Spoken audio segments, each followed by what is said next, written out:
Bueno, el botellón es un fenómeno que responde a condicionantes sociales. Tenemos mucho alcohol por todas partes, hay mucha disponibilidad, es muy barato. El comercio ahora tiene horarios mucho más prolongados que en el pasado y hay mucha presión publicitaria del alcohol, con lo cual las condiciones para que se produzca están allí. Pero yo quisiera también poner de manifiesto que esto no es así en todas partes. Hay partes del país donde el botellón prácticamente no existe y la diferencia suele estar en que, bueno, la sensibilidad social va cambiando. Muchos ayuntamientos han adoptado ordenanzas y medidas para limitar o erradicar el botellón. Y de hecho, además de las diferencias entre territorios, lo que estamos viendo es que los datos generales son que los adolescentes que participan en botellón han ido bajando a lo largo de los últimos años. Y esto es una buena noticia. También han ido bajando los episodios de consumo intensivo que nos salen en las encuestas cuando preguntamos por esto. O sea que hay tendencias que, aunque no suelen quedar reflejadas en los medios de comunicación, que siguen transmitiendo una imagen muy estereotipada, pues son positivas y muestran que se puede hacer y esperamos que cada vez más gobiernos locales se pongan las pilas y se haga. No, es muy diverso. En realidad, muchas veces son sitios donde era un problema grande y entonces se plantean esto no puede ser y hay que hacer cosas para mejorarlo, ¿no? Y en buena parte depende de la sensibilidad social. Claro, el alcohol está tan presente entre nosotros que para muchas personas lo consideran como una cosa trivial y banal. Pero con los menores sobre todo, y no solo los menores, incluso diría los jóvenes, pues los episodios de consumo intensivo de alcohol dejan huella, porque el cerebro sigue desarrollándose hasta los 23, 24 años y sabemos que los episodios de consumo muy intenso de alcohol lo afectan y además que las personas que tienen experiencias de intoxicación con alcohol muy precoces tienen más puntos para, a medida que van desarrollándose y creciendo, tener más probabilidades de desarrollar problemas. O sea que evitar, retrasar el consumo intensivo de alcohol en los adolescentes es una causa importante. Bueno, yo creo que en parte la sensibilidad va cambiando, aunque, como decía, no en todas partes igual, y aquí pues hay territorios donde se han hecho más esfuerzos. Empezamos a ver diferencias importantes entre comunidades autónomas en consumo de alcohol de los adolescentes y a veces son aquellas comunidades donde han tenido más problemas las que han hecho más esfuerzos y al cabo de un tiempo se empiezan a notar. La percepción social ha cambiado. El consumo de alcohol en el conjunto de España ha disminuido muchísimo. A finales de los años 70 estábamos consumiendo casi 30 litros puros de alcohol por persona y año y ahora estamos alrededor de 10 litros. O sea, ha bajado muchísimo respecto al pasado, porque el consumo cotidiano ha bajado y nuestro patrón ahora se parece un poco más al de países del norte de Europa. Quizás hay menos gente que bebe cada día y más gente que bebe demasiado los fines de semana o los días de fiesta, ¿no? Por tanto, el consumo global ha disminuido, pero la percepción de la importancia que puede tener el alcohol pues también evoluciona lentamente. Y este proceso intentamos estimularlo, intentamos hacer actividades de sensibilización, de información, muchas administraciones, nosotros, pero por supuesto las comunidades autónomas, muchos ayuntamientos y muchas entidades del tercer sector social. Yo pienso que la dirección no es inapropiada, es positiva, pero quizás el ritmo de cambio nos gustaría que fuera más intenso. El clima puede condicionar, pero influyen mucho los factores sociales y las políticas que se hacen. Hay comunidades autónomas que desde hace más de 20 años prohibieron la venta de alcohol a menores y aunque no siempre se respeta, esto va dejando pozo. Mientras que hay comunidades que apenas hace unos pocos años prohibieron la venta de alcohol a menores. Hay comunidades que tienen prohibida la venta nocturna de alcohol en el comercio, donde es mucho más barato que en establecimientos tipo cafés o bares o discotecas, y que son el origen de la compra de alcohol para botellones o así, y hay comunidades que no han sido tan activas en este campo. Hay comunidades que lo prohíben y luego no lo hacen cumplir, y hay comunidades que lo prohíben y luego velan por inspeccionar y que se haga cumplir. Tenemos datos de, por ejemplo, una organización de consumidores ha hecho el esfuerzo de mandar menores compradores a comercios en diversas ciudades. En alguna ciudad no se vendió nunca alcohol a menores, en algunas ciudades se vendió alcohol a menores casi siempre. O sea que tenemos diferencias que demuestran cómo cuando las autoridades se mueven, pues las cosas cambian. Y también seguramente reflejan que en esos territorios, en esas comunidades, en estas ciudades, pues hay una sensibilidad social que estimula a las autoridades a moverse en la buena dirección.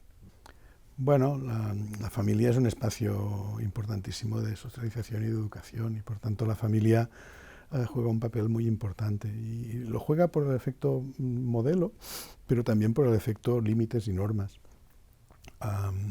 Y sabemos que cuando los menores nos dicen que sus madres desaprueban determinadas cosas es más fácil que no las hagan. Y en realidad está muy asumido que hay cosas que los menores no deben hacer, no deben conducir un coche, no deben... entonces todo esto influye mucho. También sabemos que el esquema de actividad, lo que hacen los menores con su tiempo libre, condiciona mucho. Y si aquellos menores que dicen que sus padres no saben con quién están, tienen muchos más puntos para hacer cosas que no nos gustan y que seguramente no les gustarían a sus padres. Aquellos menores que dicen que sus padres saben con quién están, pues es mucho más probable que no desarrollen actividades que puedan plantear problemas. También los horarios nocturnos son muy importantes. Somos un país donde hay mucha oferta de ocio nocturno y curiosamente hay personas menores de edad que vuelven muy tarde a casa los fines de semana.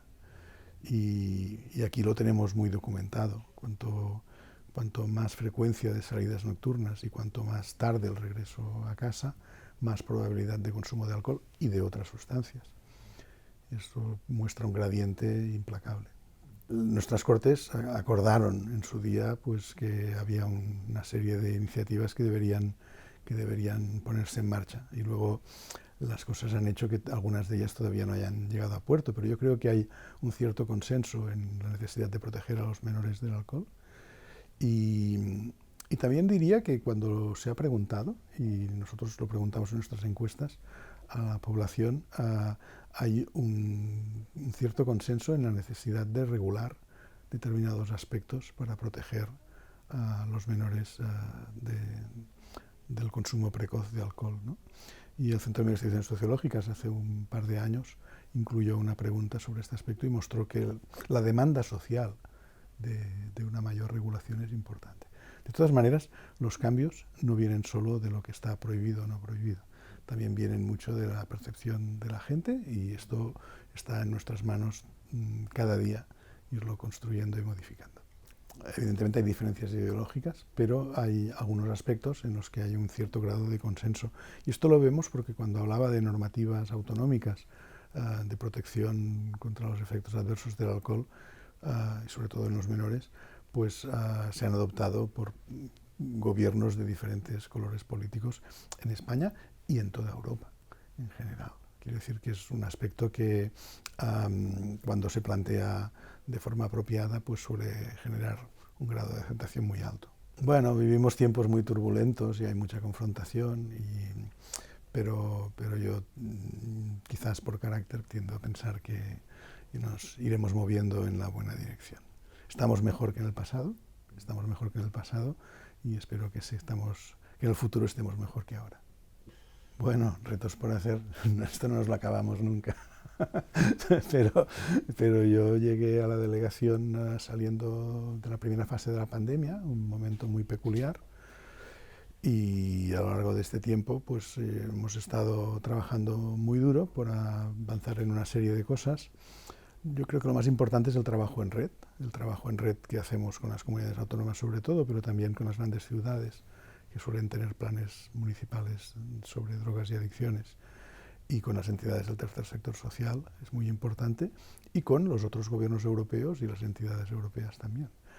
el trabajo en red es fundamental, porque somos un país muy descentralizado, donde hay muchas cosas algunas cosas dependen del gobierno central, pero muchísimos servicios dependen de los gobiernos autonómicos, muchísimos los prestan organizaciones municipales o del tercer sector social, y entonces esta diversidad hace que la manera de trabajar apropiada sea la red, la colaboración, la cooperación, y en esto yo creo que durante estos tiempos nos hemos esforzado mucho en desarrollarlo y construir, escuchar y ayudar.